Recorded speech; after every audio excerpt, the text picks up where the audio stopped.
بسم الله الرحمن الرحيم نحمد ونصلي على رسول الكريم أما بعد فأعوذ بالله من الشيطان الرجيم بسم الله الرحمن الرحيم قل هو الله أحد الله الصمد لم يلد ولم يولد ولم يكن له كفوا أحد۔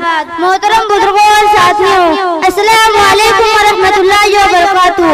میں کوئی مقرر نہیں ہوں کہ تقریر کر سکوں، مگر چند دنوں اس مدرسے میں رہ کر جو کچھ سیکھے ہیں آپ کے سامنے پیش کرنا چاہتی ہوں، اسے غور سے سنو۔ میں نے ابھی آپ کے سامنے قرآن پاک کی ایک سورت کی تلاوت کی ہے جس کا مطلب و مفہوم یہ ہے، اے نبی صلی اللہ علیہ وسلم کہہ دو کہ اللہ ایک ہے، اللہ بے نیاز ہے، اس نے نہ کسی کو جانا اور نہ جانا گیا، اور کوئی اس کا ہمسر نہیں ہے۔ محترم بزرگوں اور دوستوں، جب ہم کسی مشین کو دیکھتے ہیں تو کہتے ہیں کہ اس کو کس انسان نے بنایا ہے یا اپنے آپ نہیں بن گئی ہے، حالانکہ ہم نے اس بنانے والی کو نہیں دیکھی۔ اسی طرح یہ چاند، یہ سورج، یہ ندیاں، یہ پہاڑے، یہ آسمان بھی کسی نے بنایا ہے، حالانکہ بنانے والا ہم کو دکھائی نہیں دے رہی ہے۔ اس بنانے والے کا نام اللہ ہے۔ کسی اسکول میں دو پرنسپل ہوئے تو اسکول کا نظام نہیں چل سکتا، پہلے کچھ حکم دے گا تو دوسرا اس کے خلاف کچھ اور حکم دے گا۔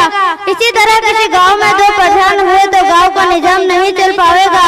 اسی طرح اس پورے دنیا کے بھی دو یا دو سے زیادہ خدا نہیں، ورنہ اس دنیا کے نظام نہیں چل پاتا۔ چاند، سورج، زمین، آسمان سب اپنے اپنے کاموں کو پابندی سے کر رہی ہے، جس سے پتہ چل رہا ہے کہ ان سب کا مالک ایک ہی ہے اور وہ اللہ رب العزت ہے۔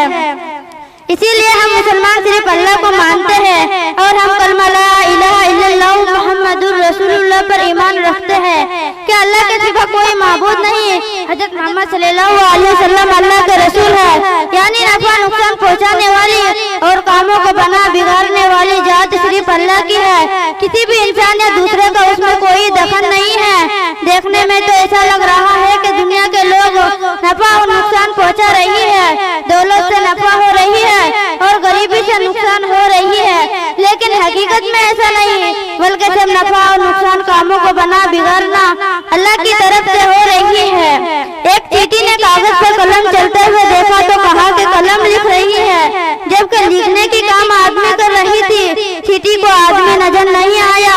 اسی طرح ہم دنیا کے لوگ اور دنیا کے چیزیں نفع اور نقصان ہوتا دیکھ کر کہہ رہا ہے کہ دنیا کے لوگ نفع اور نقصان پہنچا رہی ہے، یعنی وہی معبود ہے، جبکہ حقیقت میں معبود صرف اللہ ہے۔ اللہ ہمیں اپنے طاقت اور قدرت کے سمجھ اور اپنے ذات عالی کا یقین عطا فرمائے۔